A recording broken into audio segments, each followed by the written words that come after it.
এই আধুনিক প্রতিনিধিত্বশীল গণতান্ত্রিক ব্যবস্থার বৈশিষ্ট্য হচ্ছে জনগণের ইচ্ছা এবং অভিপ্রায়ের প্রকাশ এই তার নির্বাচিত প্রতিনিধিদের মধ্য দিয়েই হবে। ফলে পার্লামেন্ট গঠন ছাড়া তার ইচ্ছা এবং অভিপ্রায়ের প্রকাশটা আসলে অন্য কোনোভাবে করা যায় না। হ্যাঁ, বিপ্লবের মধ্য দিয়ে হতে পারে, কিন্তু তখনও একটা পার্লামেন্ট লাগে।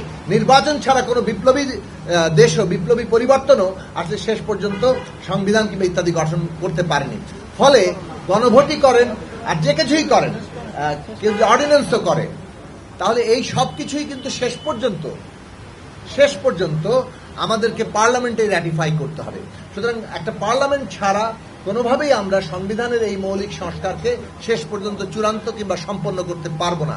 অতএব আমাদের দলের দিক থেকে আমরা মনে করি যে একটা সংবিধান সংস্কার পরিষদের নির্বাচনই বাংলাদেশের এই সাংবিধানিক মৌলিক পরিবর্তন, জনগণের আশাকাঙ্ক্ষার প্রকৃত রূপায়ণ ঘটাতে পারে।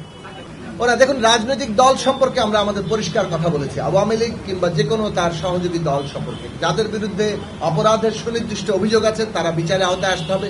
দল হিসেবে আওয়ামী লীগ সহ কোন দলের দায় কতটুকু সেটাও বিচারিক প্রক্রিয়ার মধ্য দিয়ে সম্পন্ন হতে হবে। সব মশার বিরুদ্ধে সুরক্ষা দিতে এলো বসুন্ধরা এক্সট্রিম অ্যারোসল, মশার বিরুদ্ধে এক্সট্রিম সুরক্ষা। আমরা বলেছি যে সরকারের কার্যক্রমে সমন্বয় ও দৃঢ়তা এবং সুশৃঙ্খলতার খুব অভাব আমরা দেখতে পাচ্ছি।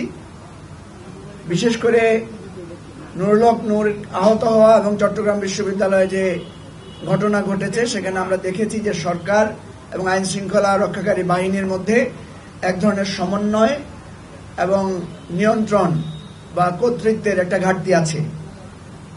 এইটা যদি কেটে না ওঠে, সরকারের নিয়ন্ত্রণ, দৃঢ়তা এবং সমন্বয় যদি না হয়, তাহলে নির্বাচন নিয়ে যে সংশয় আমরা এখন দেখতে পাচ্ছি বিভিন্ন মহলে, এই সংশয়টা কাটবে না বলে আমরা দৃঢ়ভাবে মত প্রকাশ করেছি।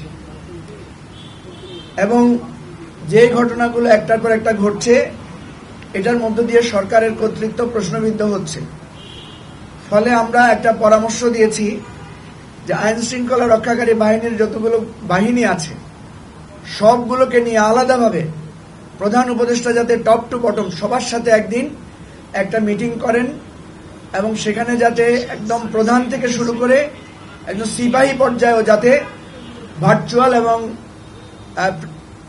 ফিজিক্যাল এই যৌথ সমন্বয়ে যাতে ওনারা একটা মিটিং করেন এবং প্রফেসর ইউনূস যাতে তাদের সবাইকে এই রাষ্ট্রের এই আইন শৃঙ্খলা পরিস্থিতি রক্ষার ব্যাপারে দৃঢ়ভাবে ভূমিকা নেন, সেটা আমাদের অনুরোধ ছিল।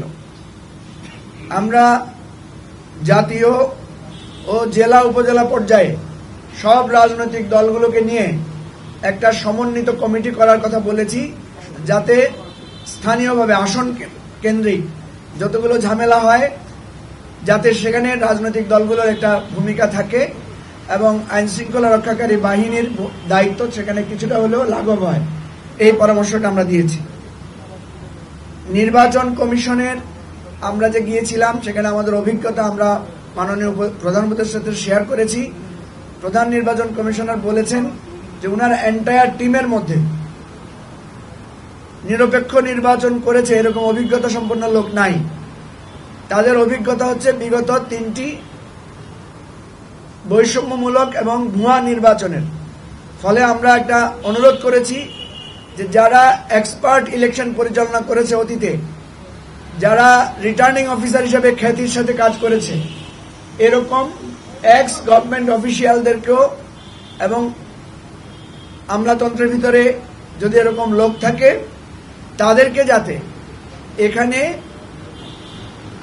চুক্তি ভিত্তিতে হলেও নিয়োগ দিয়ে হলেও তাদেরকে দিয়ে কাজ করানো যায়।